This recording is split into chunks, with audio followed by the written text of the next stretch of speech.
ايه اللي اكتشفته في الصين؟ مرحبا بكم في الصين، تعال إلى الصين. قبل ما اسافر سمعت كلام كتير يخوف عن الصين، منها عن الاكل، عن الشوارع، الزحمه، الريحه. بس الحقيقه ان كل واحد هيسافر الصين هيشوفها بطريقه مختلفه تماما. قابلك في دبي قابلك في الصين. مبدئيا انا جيت الصين عشان سببين. اول سبب عشان اصور الموسم الثاني من قناه بتوع الاكل مع الهادي وكريم، والسبب التاني ان اكتشف الصين اللي نفسي اجيها من زمان واصور كل حاجه تتعلق بتاريخها، اكلها الغريب، التجاره والاسواق المختلفه، طرق الدراسه، العادات والتقاليد، طرق النصب، وكل ما هو غريب وجديد. الصين قصيرين معروف. واجرب بنفسي كل القصص اللي سمعتها عنها من اول ما توصل المطار. Enjoy China. وعموما ممكن يكون في ناس قبل نزلوا فيديوهات عن الصين وبالذات عن الرحله دي، بس خليني اقول لكم ان الفيديو ده مختلف عشان الشباب مشوا بدري وانا قعدت اسبوع زياده عشان اجيب لكم منه الخلاصه واكلمكم عن اهم 10 حاجات اكتشفتها في مدينه جوانجو. انا كده حاليا في الصين لوحدي. فابدأ كده بلايك للفيديو واستعد لحلقة جديدة وبلد جديدة من اكتشافها مع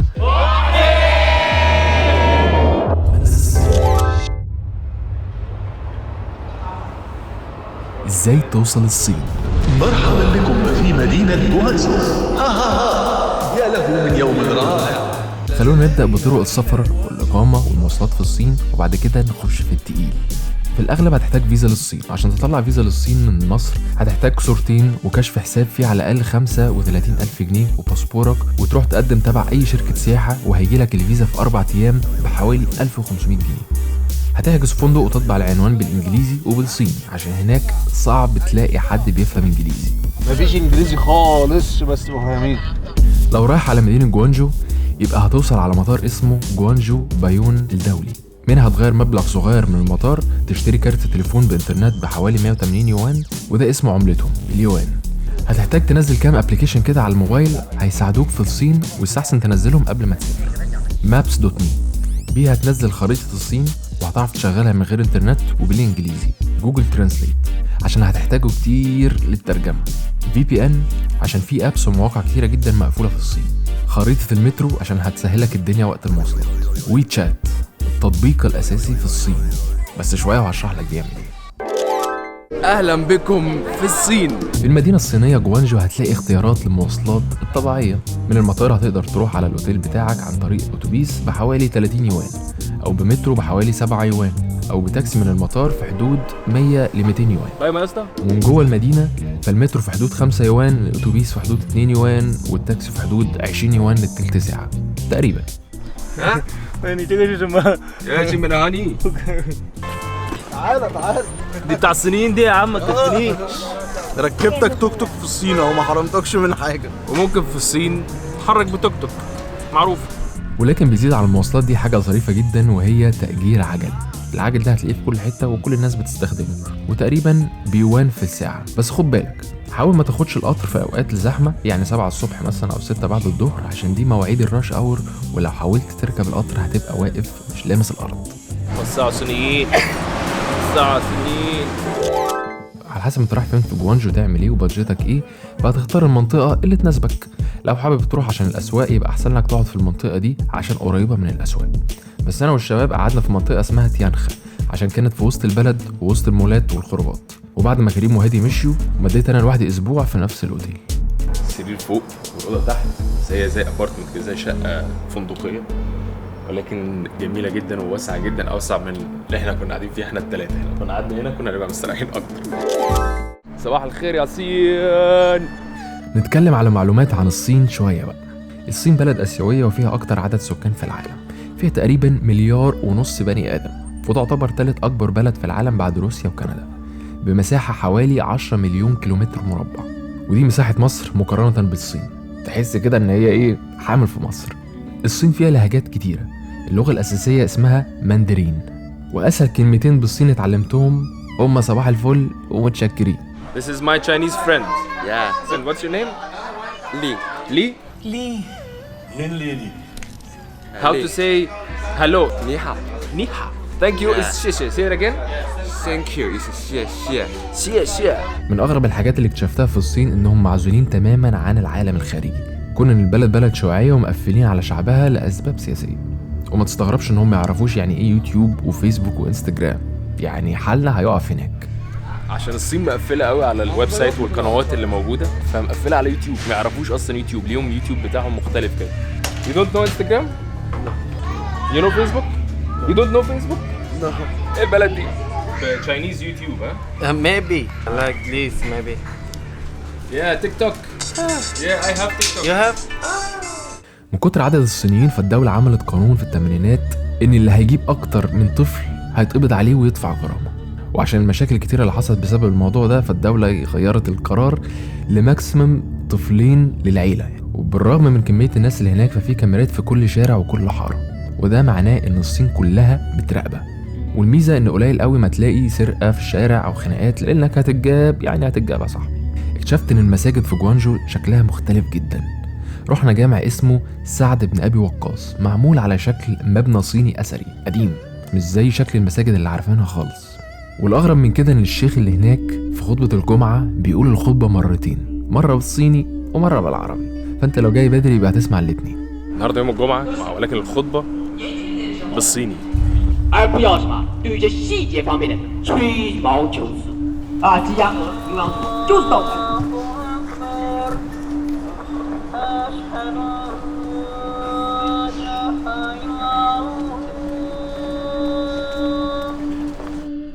بس المساجد منظمة جدا، وفي ناس شغلانتها الأساسية هي تنظيم الناس وأماكن الصلاة، وفي أماكن الوضوء وشغل عالي جدا.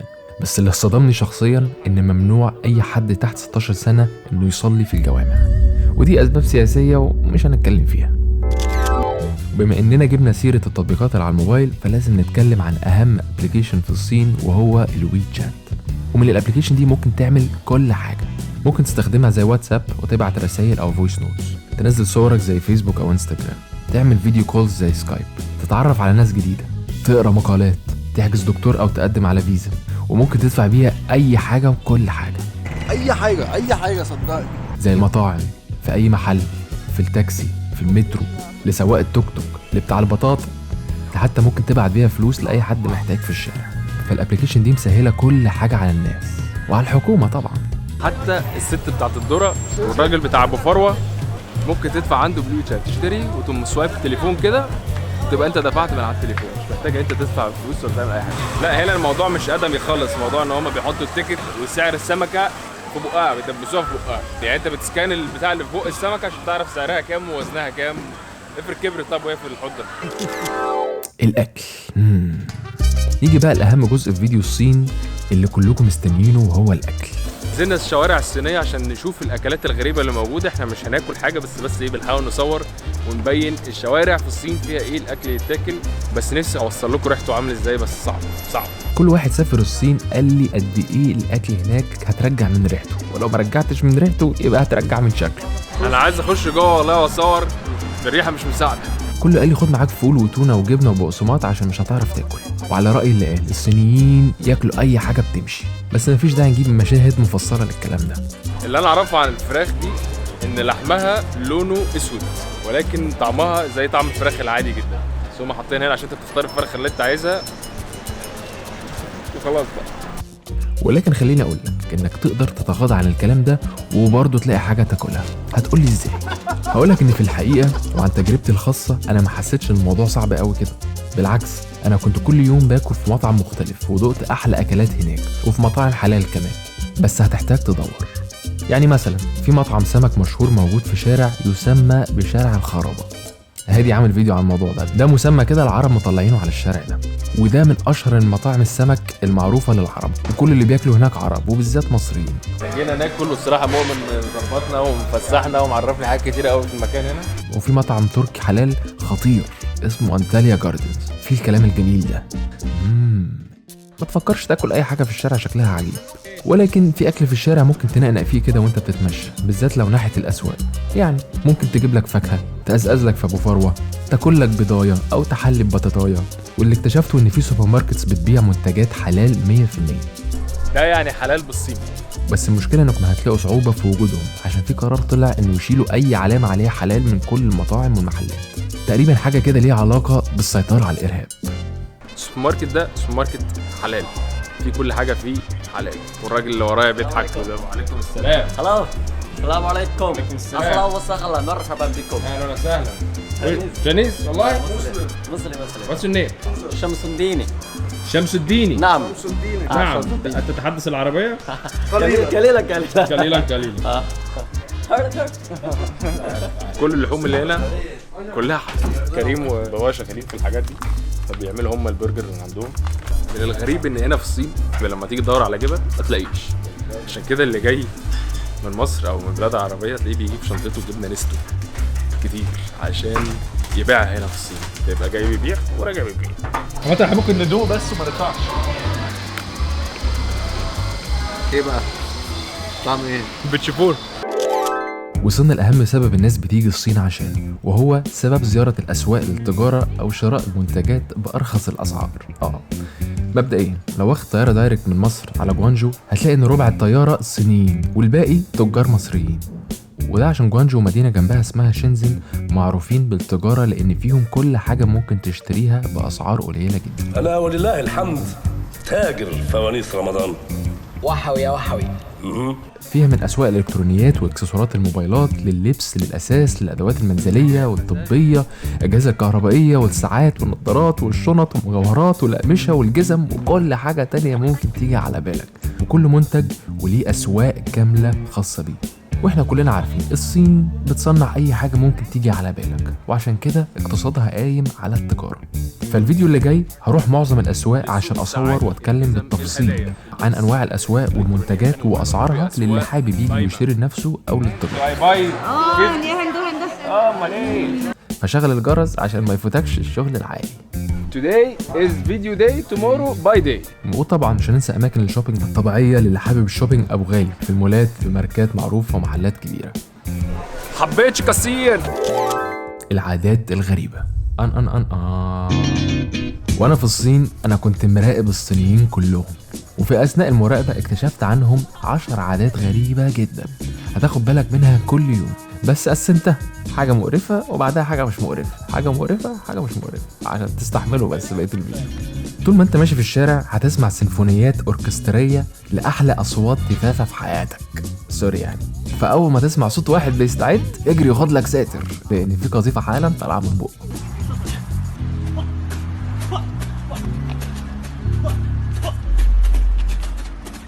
الصينيين حجمهم صغير فدايما هتلاقي سلالم مستفزه، تبقى قاعد طالع سلمه وفي الاخر تحس انك لسه في مكانك، او تبقى في اوضه موطي اليوم كله.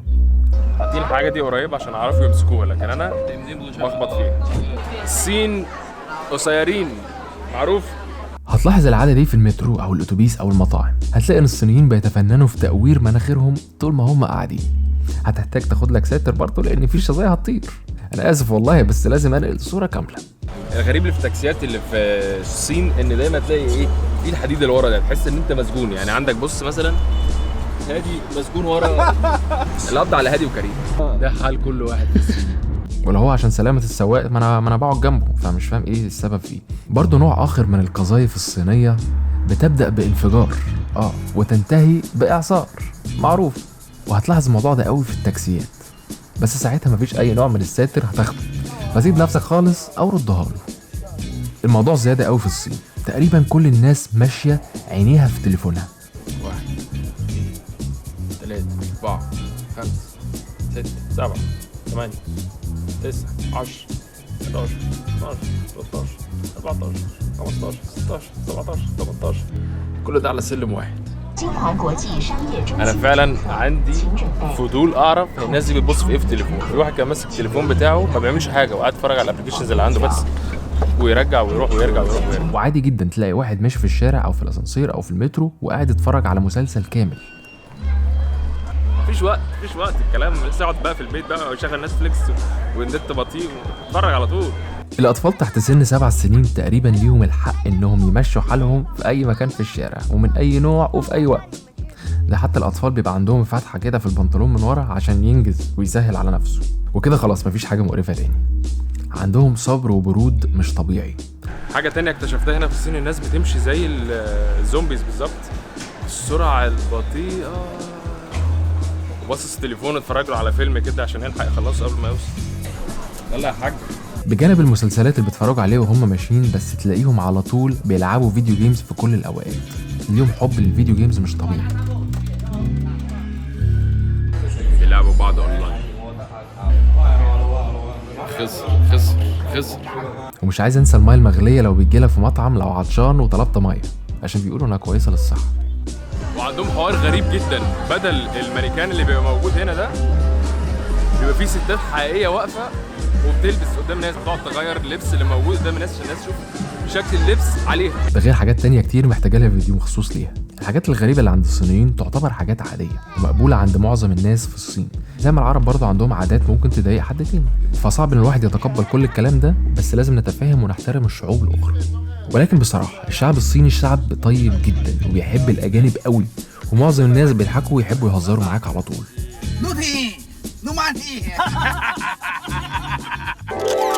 وطالما جبنا في سيره الناس الحلوه يبقى لازم نجيب في سيره الصينيين اللي مش حلوين، ونتكلم سريعا عن انواع النصب اللي ممكن تحصل لك وانت في الصين. مبدئيا ما تغيروش فلوس من اي حد في الشارع او اي محل ما تعرفوش، بالذات الاسواق، عشان بنسبه كبيره هيديك فلوس ناقصه حتى لو عدها قدامك على المكنه، او هيديك فلوس مضروبه وشبه الاصل بالظبط، فيتغير من بنك او صرافه مضمونه. سواق التاكسي ممكن تديله ورقه ب100 فيغيرها لك في ثانيه كده وانت مش واخد بالك بورقه تانية مضروبه، ويقول لك انت اديتني ورقه مضروبه عشان تديله ورقه تانية ب100. حصلت مع واحد صاحبي في 6 ورقات ورا بعض. دي حاجه بسيطه كده، بس سواق التاكسي مش هيقفل العداد اول ما توصل عشان يعد عليك يوان كمان. بس بصراحه في منهم ما بيبقاش واخد باله فعلا، وفي بيبقى قاصد، فاول ما توصل قول له ينزل البتاعه دي. وبصراحه اللي شفته ان مفيش النصبايه بتاعت انه يلففك كتير عشان تدفع اكتر، كلهم كانوا بيوصلونا على طول من غير ما يقعدوا يلفوا. حتى وكون البلد كلها متراقبه بالكاميرات، لو حصل لك مشكله البوليس مش هيساعدك قوي عشان اجنبي، وهو برضه معذور يعني، هو قادر على 4 مليار بالعافيه. في الحقيقه في اماكن سياحيه في جوانجو، وانا بصراحه ما رحتش اماكن كتير منهم عشان ما كانش عندي وقت قوي، بس رحنا مكان كده غلبان عشان نحاول نطير الدرون فيه. وفي بقى الاماكن اللي زي دي اللي ممكن العائلات تجيها عشان بس عباره عن مكان مساحه كبيره جدا ما فيهاش اي حاجه غير الناس تفضل قاعده وماسكه طيارات ورق وقاعده بتطير في وسط الفسحات الكبيره دي. النهارده يوم الاحد فالناس مأجزه بقى، فقاعده ايه بتدلع. معظم الناس هناك بتخرج في مولات، وفي الويكندز بتسهر بالليل، والجماعه اللي بتحب تسهر بالليل ففي اماكن كتيره للسهر. في منطقه اسمها بارتي بير بتبقى زي مطاعم الصبح وبالليل بيشغلوا مزيكا. من الاخر جوانجو طلعت اكتشاف، تتراح عشان التجاره اللي هناك وانواع المنتجات الرخيصه اللي ممكن تتجاب، او تتراح عشان تدرس لغه صينيه او بكالوريوس في الجامعه. وبما ان الصين اقتصادها بيكبر كل يوم عالميا، فاللغه الصينيه بقى عليها اقبال كبير، واكتشفت ان نظام التقديم على التعليم هناك سهل جدا، وهو ده اللي هتكلم عليه في الفيديو اللي بعد اللي جاي، بعد فيديو الاسواق ان شاء الله. هيكون فيديو كامل عن الدراسه في الصين. ففي ثانيه تحجز تذكرتك تطلع على الصين، تقدم تاني يوم تدرس في الصين وتبقى طالب في الصين. فجينا هنا في زياره لجامعه اسمها جنين عشان اشرح لكم ازاي ممكن تعملوا الكلام ده. وفي الاخر عايزك تعرفني ايه اللي اكتشفته جديد في الفيديو ده، وتعرفني كده تجربتك في الصين لو رحت قبل كده. شكرا، ونشوفكم في فيديو جديد واكتشفها مع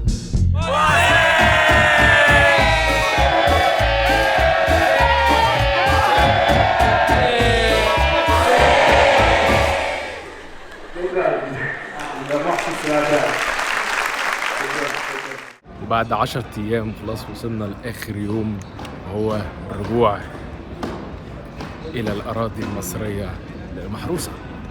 فنحب نودع الصين ونقول للصين هتوحشينا صين، اكيد هيجيلك تاني في يوم من الايام عشان لسه بينا ايام طويله.